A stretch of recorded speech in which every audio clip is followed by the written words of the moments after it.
Now in this video I wanted to show you and talk a little bit about how the power and the electricity works, because if you're struggling with it like I was, it can be quite hard to figure it out at first. Alright guys, my name is Kiwi and welcome back to another Jurassic World Evolution video. I'm just going to jump in and show you right away the quickest and easiest understanding of how it works so that you can build things, because if it's popping up and telling you that your buildings have no power, this will fix that, okay? But watch out for dinosaurs. Just kidding. So when you first start, obviously the first thing you have to do is build this. Okay, now this building is automatically powered right away, and that's because there's a power plant here and a substation here, okay? I'll explain that more in a second. Let me just connect the path so I can get this bit part done. This is right at the start of the game, by the way, if you're just starting out as well. Okay, so the first step you have to do is hatch the Struthiomimus, alright? And all this power, this is all powered fine by itself. This is all powered, you don't have to do anything. Oh, look at that lens flare, that is beautiful. And again, it's because the power station and the substation here, but the problems come in when you try to build things further back from here where there isn't a substation and it starts telling you that you're running out of power. Okay, let's release the Struthiomimus. We don't have to watch that because that's not what this video is about. Okay, I chose Lambert as the start of the security because when you first start the game, you have to choose a contract. If you choose the security one, the first thing he wants you to do is build a new building, the ACU, and that will help us explain how the power works. Okay, so now we have to put a new building in, alright? Now, this is the Expedition Center, we have to put this in. If I was to build this right here, look at this, look, pay attention, the power is these big green circles, okay? You see this big green circle here? This green circle means there's a substation there feeding out power within this circle. So because, as long as your building is touching a green circle, it will get power. So these three buildings, the way the game sets it up for you initially, this is touching, that's touching, that's touching, they all get power, okay? And that's because there's a substation here coming off from the power station. The power station needs a substation to give out power. I'll explain that again at even more detail in just a little second. Now, if I put this here, it will have power because there's a substation right here. This thing here is a substation, and within this green circle, anything touching this green circle will get powered. So even if I was to put this here, if it would let me, if I just put it there and it was just touching that, it would get power. But we're going to stick it in here anyway, and you'll see right away that it will just have power. It won't start complaining about not having power. Yep, it has power. One more thing. Okay, so we have these buildings are all being powered from these two substations to this power station. You have to keep an eye, right? It says here it outputs 60 power and there's 18 being unused. So when you build a new building, it will require a certain amount of power. The little things, like the shops and things, require 3. The bigger things, like the expedition centers and stuff, usually require like 10, and the Hammond centers and things like that. So we have 18 power unused from that. So if I built something else here, I could feed off this substation again.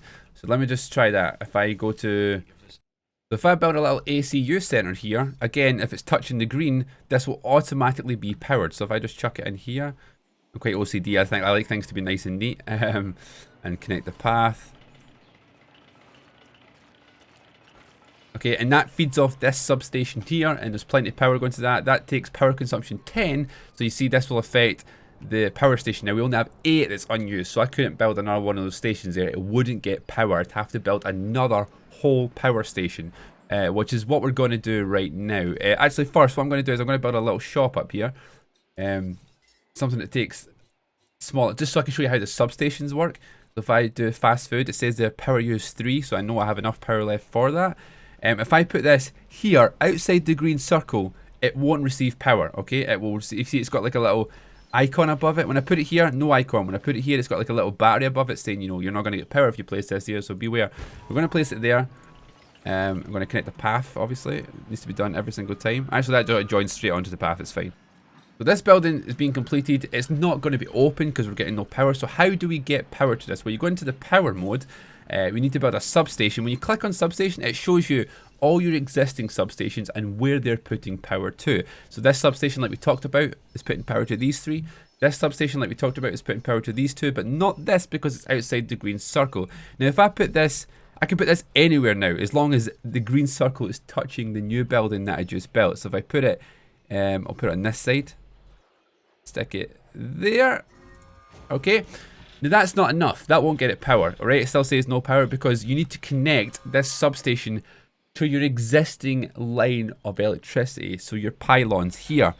Okay, you've got all these lines that lead back to the power station. The power station must be the source. It must lead all these lines out. And if we connect it to this pylon here, we'll have electricity. So slap that there. Slap that onto here. There we go. It's now powered. You see? It's powered. You just announced the fast food restaurant is now open. There we go. That's how that works. Now, what happens if this power station is almost at max capacity, okay? It's got 4 left. I could get one more tiny shop in there. What if I wanted to build something bigger that needs more power? Okay, I would need another power station, all right? So let's build another power station up here. Again, it doesn't really matter where I put it. I'm just doing this for example's sake. So let's put it here, somewhere far away from the existing one. Now we have to connect this to another substation. A power station on its own gives no power to anywhere. The substations are the things that actually feed the power out. So I'm going to build this little, I need to build a new line of pylons now, electricity pylons. And I'll just build this to here, down here, and then I'll click substation and put a little substation here. And you see this new green circle coming out saying anything touching this new green circle is going to receive power from this power station, okay? So I'll wait for that to complete, to finish. I need to connect a path to actually. It needs to connect onto your existing network of paths. So the nearest one is here. There we go. That power station is now operational because the path is connected as well. Well, not, it's just finished in building, but it's almost operational. Okay, now it's operational. It's all finished. Now, we've got 59 brand new instances of power. The substation takes up 1. You start off with 60 from a power station.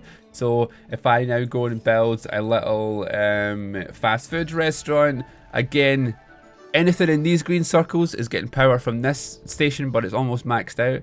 Anything in this green circle is getting power from this little substation. So if I place this here, it wouldn't get any power, but if I place it just here, just in the corner, or as long as it's just touching the green circle, then it's going to get power, alright? So I can just go ahead and place that even here. There you go, it's going to get power.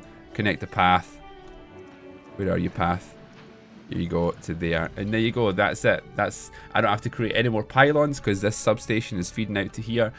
And yeah, hopefully that explains it better to you, alright? Because it took me quite a while to understand how the electricity worked. It shouldn't, but they don't give you any explanation. This game doesn't tell you anything about the electricity or the power and how it works. That's why I wanted to create this video, and I hope that it helped you. If it did, be sure to leave a big massive thumbs up, leave a comment below and let me know how you're finding the game, what's your favourite dinosaur, and just anything. I love hearing from you guys. And again, if you're brand new here, please do consider subscribing and smacking that little bell and turning on notifications as well. Okay guys, thank you so much for watching. I really appreciate it, and I'll hopefully see you in the next one. But for now, Kiwi out.